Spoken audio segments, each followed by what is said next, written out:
Welcome to today's Seidokan Saturday.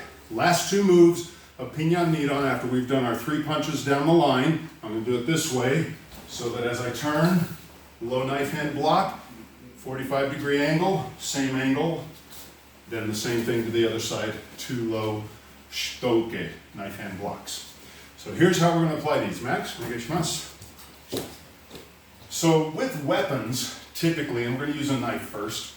So with weapons, especially with a knife, the main advantage, again, of most weapons, and you can go back, there's a video where I cover this, the main advantage of most weapons is reach. So as long as I'm where he can't reach me, I'm safe. The disadvantage of most weapons is also trajectory. He could have a bazooka on his shoulder, and if it's aimed here, but I step here, I'm safe. With a knife, not so much true.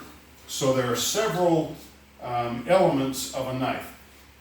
Do not do this with a knife if you can get away, or if you have a weapon or a belt or some other thing that you can use. That's always going to be preferable. Get away, use a weapon, bring a gun to a knife fight, not the other way around. Do something else before you try this. But for practice purposes, and it can work practically, and there's a story about when, and I'll tell that later. Okay, so Mike. So I'm going on a 45-degree angle. That's important with most weapons because as he stabs, hey, I would get offline, which is fine with most weapons, except nobody stabs like this, and he could also then follow and gut me, cut me, slice me, okay? So it's important that whatever he's doing with this knife, I'm avoiding, I'm dancing, I'm moving, I'm evading, I'm deflecting, I'm not opening my vital areas, my arteries, which are on the insides, my guts, heart protected, I'm pulling away. So the cat stance of Pinan Nidan sort of lends itself to that. Even if he was doing the slashing, right? If I can move to here, offline, I've used the outside of my hand. If he pulls back and I get cut, okay, it's my skin, maybe even to the bone, but it's not the arteries, okay? I've moved to the side, or even if I get cut, it's to the thigh, not the inner thigh with the femoral artery. So the line of movement is still important. Even though we're using this stoic karate attack, if he's flashing and dashing and I'm moving around, once I can get here, I want to be in my cat stance and in that position. Okay, so that's number one. So with the basic stab, 45-degree step, low blocking, controlling. The cat stance also gives me weapons. Trust me, if I kick him right here, he's going to pause for a second. Might not drop him. Okay, everybody relies too much on that. Might not drop him. It might. That's the story I'm going to tell later. Okay, so again, 45-degree step, low block, kind of a pause kick. You could kick high. I never recommend that, okay? We could do that. But the knee, inner thigh, and groin are my preferred targets. And I'm doing this simultaneously.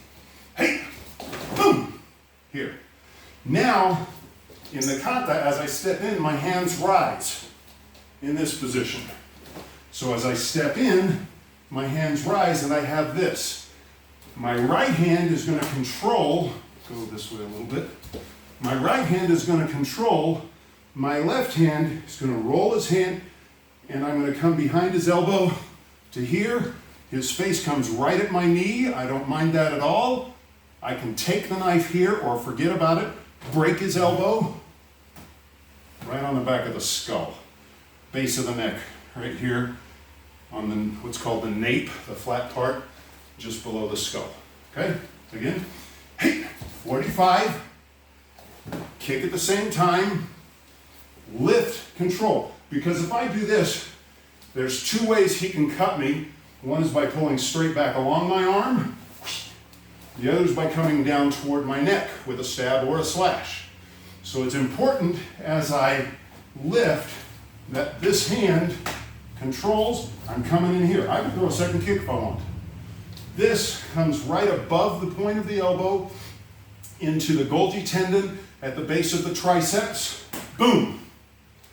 I can make that a break. From here, if I don't want to kill him, I can just put pressure on the elbow, my knee locks his neck in place, and I can just break his elbow, disarm, cut. Okay? That's if I don't want to kill him. But he's got a knife. Block kick, in control, next cat stance. This is where a lot of people have trouble, is going from here to here, controlling the knife. You get control, chop the elbow, base of the neck. Okay? That's the whole technique using those two movements. Now, we could do that with a kick. Go ahead and put the knife down.